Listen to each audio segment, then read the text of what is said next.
Hello again, I am Blunty, and yesterday Minecraft Nintendo Switch Edition launched, and I live streamed my initial gameplay over on Twitch, and it was a pretty popular stream too. We had tons of folk drop in curious to see if it was any good and worth the asking price, which is, by the way, the most expensive way to buy Minecraft thanks to Nintendo packing in their Mario-themed DLC, which is not a freebie pack-in, but instead just built into the price. Bud munches. Classic Nintendo dick move. Anyway, so literally all stream long, at least 3 or 5 times an hour in fact, I was being asked in the chat room, is it good? And the short version of that answer is, yes, it's good. And the fact that I was happily playing live on stream for 7 straight hours and having great fun the entire time should speak to that. What's more, as many of you already know, I'm a PC Minecrafter usually, so for me to invest that long in the console edition, dealing with my clumsy attempts to retrain my Minecraft instincts and muscle memory to wrap my head around the console controls and crafting system, says even more about the fun value proposition of this game.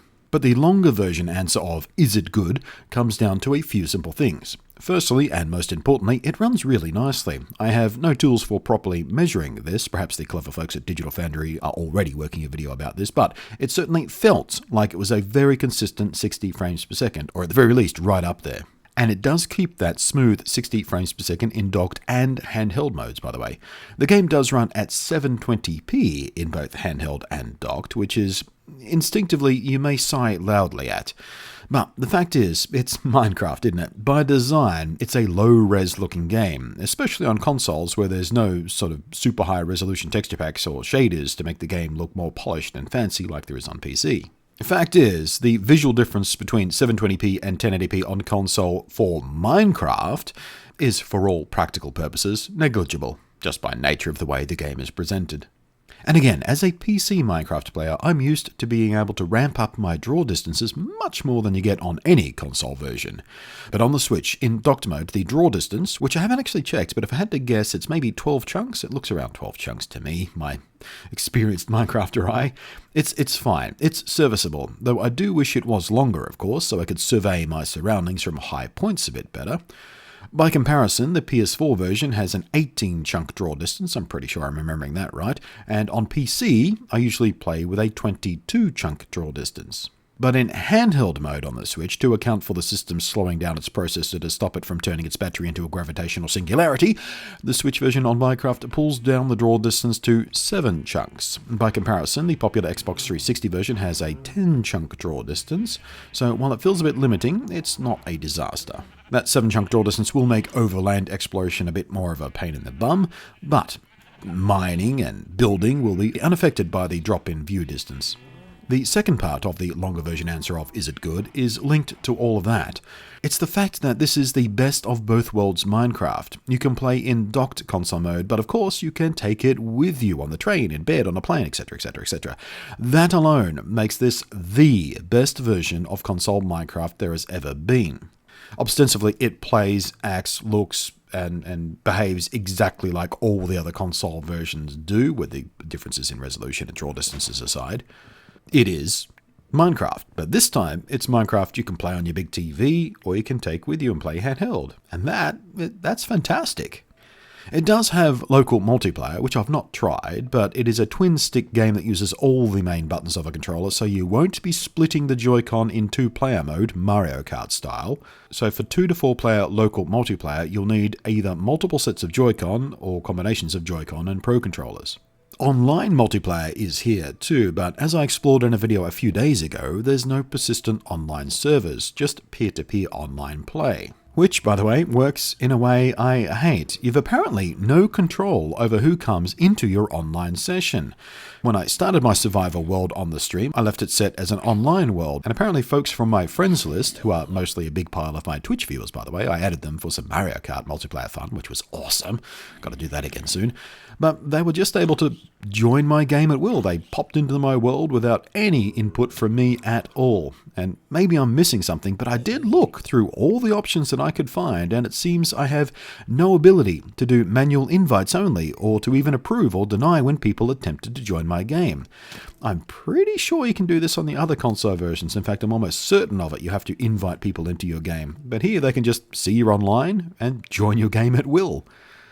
Now, for people who only have trusted IRL friends or family on their friends list, maybe this is fine. Maybe this is excellent, actually. It makes the whole thing as seamless and easy as possible to just be in an online game with your friends and family. There's just almost no friction to the process at all. But with no filters or invitability or approval controls, the potential for griefing and trolling to those of us with expanded friends lists is just kind of off the charts and absolutely unacceptable. So I have no option but to keep my game offline, which bums me out. I wanted my game online. I wanted to be able to sort of invite people who are resubbing to the Twitch channel or just made a big donation or something and let them into the world for a little while as a sort of bonus reward, but I can't do that.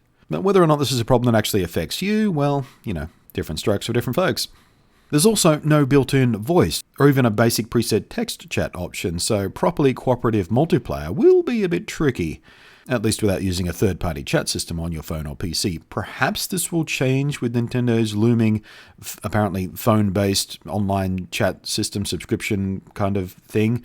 Who knows? We know bugger all about that, so I can't speak to that at this point. But aside from that online stuff, which I'm expecting to be altered or patched anyway, as it really is quite a dumb way to do online, what we do have here is, as I've said, easily the best, most enticing console version of Minecraft to date. In fact, I am going to keep playing it, and indeed I'm going to keep streaming it alongside the PC version. The PC version also known as Real Minecraft, by the way. Minecraft and Nintendo are a really good match, and I mean both directly with how nicely this version of Minecraft plays on the Nintendo Switch, and spiritually, generally, in that they both embrace lighthearted fun, exploration, joy, creativity, and of course, draining the wallets of players of all ages.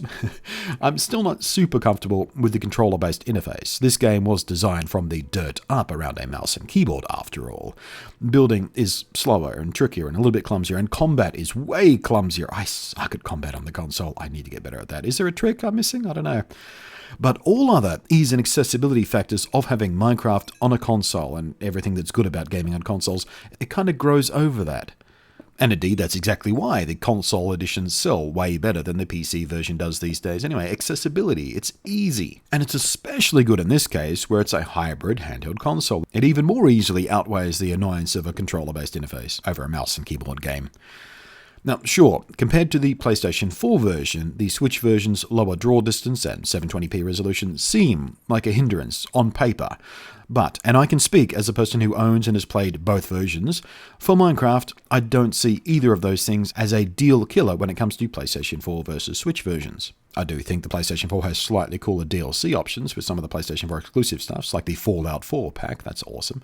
But yeah, I predicted this already, but again, I'd not be surprised to see this become one of, if not the most popular way to play Minecraft on console.